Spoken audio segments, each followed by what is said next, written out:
আজকে আমি বানাবো শাক পিঠে। প্রথমে নারকেলটা কড়াই একটু চিনি দিয়ে নেড়ে নিতে হবে। এখানে আপনারা চিনির বদলে গুড় দিয়েও নাড়তে পারেন। এরপর একটু লাল লাল ভাজা হয়ে গেলে নামিয়ে নিলাম। এরপর আমি আতপ চাল ভিজিয়ে রেখেছিলাম। আতপ চালটা ভালো করে জল ঝরিয়ে নিয়ে শিলনোড়ায় গুঁড়ো করে নিলাম। গুঁড়ো করে নিয়ে তাতে একটু লবণ মাখিয়ে নিলাম। লবণ পর অল্প অল্প করে জল দিয়ে ব্যাটারটা করে নিতে হবে।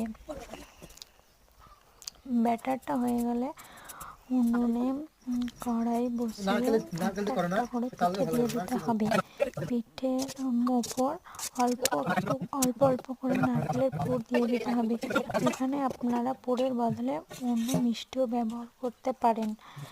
তারপর ঢাকা দিয়ে দিতে হবে। ঢাকা খানিকক্ষণ হয়ে যাওয়ার পর ঢাকা তুলে আমার পিঠে রেডি।